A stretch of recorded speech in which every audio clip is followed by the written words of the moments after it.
Hey guys, what's going on? Today I'm just gonna teach you a couple of things you can do on your own, just to help out with your jiu-jitsu game. So the first thing I want to teach you guys is how you go about inverting the first couple times. So the way I learned it was finding a space on the mats where you can find like a line you can use as a guide. So for this, we're gonna use this black line here as a guide. So when you first start inverting, when you start coming over here, from here, your hips have to be above your head, but your feet can't be behind you. Otherwise, you're gonna do some weird sort of log roll like this. So as you can see, my hips are behind my head now, not above them. So it's hard to explain, but you'll see as I do it. So I wanna start off by just laying down to my side here. If it makes it easier for you guys, also clasping your hands right under your thighs is also a good idea. So you basically just lay down to the side, and then your feet start walking right across your head here, and you roll on your shoulder on the line here, and you keep going. So your shoulder follows the line as you go, and as I was saying before, your hips are above your head, as you can see. So right now they're above my head. Here they're behind, above, behind. Okay? So come this way. Make sure that your hips come above your head, and your feet should always be able to touch the mat in front of you. So you can go from side to side, and then once you get the hang of it, it becomes really easy to do it. You can also do it up against the wall. I don't like doing it up against the wall the first couple times, just because I won't get the right angle. So I'll always be pushing off with my foot like this, and my hips will not be over top of my head, more in this position rather than here. So that's one way you can learn how to invert. Also, this would be easier with a partner, but you know, sometimes you gotta train on your own. So this is basically just hopping from side to side. If you're ever in side control, you know how important it is from getting side to side on your opponent. So just one way. We're gonna pretend this is a person, he's laying down.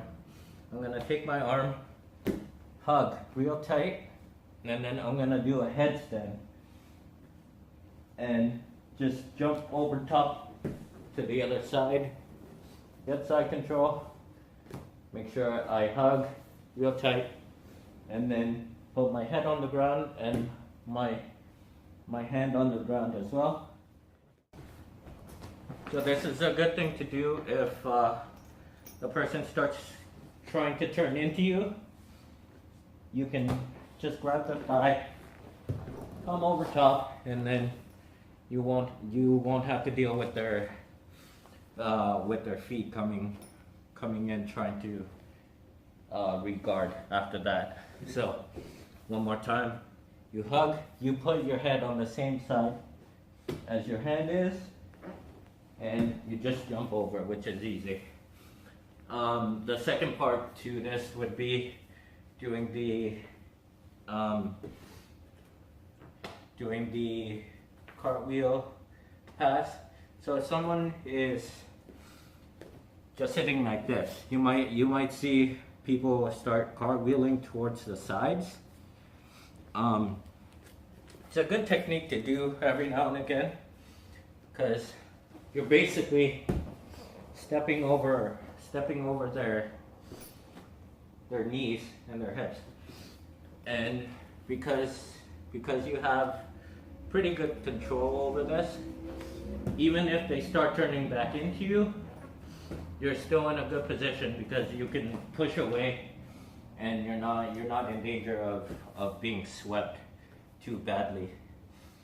So if you don't know how to do a cartwheel, the side that you're gonna end up on is the side you're facing. So if I want to end up on this side, I have to start off with my right hand because I'm facing this way. If I want to end off on the left side, I gotta start off with my left hand. Okay. So it's a little hard to get used to at first, and because sometimes you feel that you're just gonna fall on top of the person. I mean, that's fine. You're not really gonna hurt yourself. You're not really gonna hurt yourself, so you won't have to worry about that. Also, another way you can move from side to side is the step over, come across and through.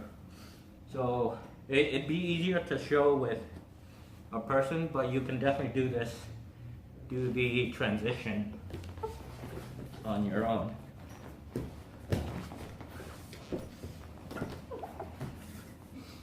So as I'm doing this, I am taking a step over top of my opponent's head.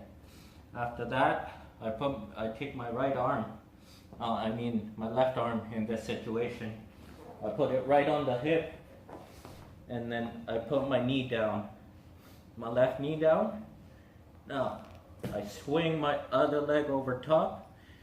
When you first learn this, you can end up in this scarf hold position, or the Kazakatami position here, and then turn back in. That's totally fine when you're first starting out, but you should be practicing as soon as you're here.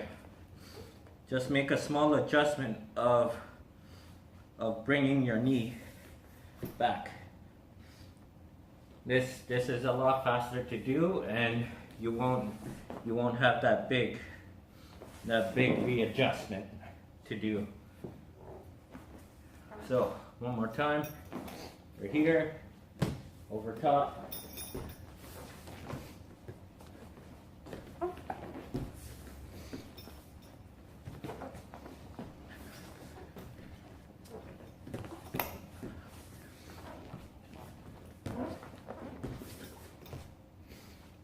So you can see I still make too big of an adjustment there. So I end up in this position. I don't really want to end up that far. I sort of want to end up here and then start readjusting. But I'm still not good enough because I make too big of an adjustment when I do that. But yeah, so those are a couple of drills you can do on your own time, just to warm up, and hopefully they help you out with your jiu-jitsu. The inverting, I definitely suggest you try out. Even if you don't, it's not part of your game and you don't like doing it all that much, it's nice to know. It makes your guard a lot harder to pass every now and again, and it doesn't really have to be a focus of your game. It's just like with anything, but knowing how to do it will give you new ideas on new movements you can do and stuff along that line. So yeah, hopefully you guys learned some new things. And next week, let's see. Well, this week I am coaching kids at a tournament here it's gonna be in Richmond. But yeah, so that'll be a lot of fun. I'll be posting up a video of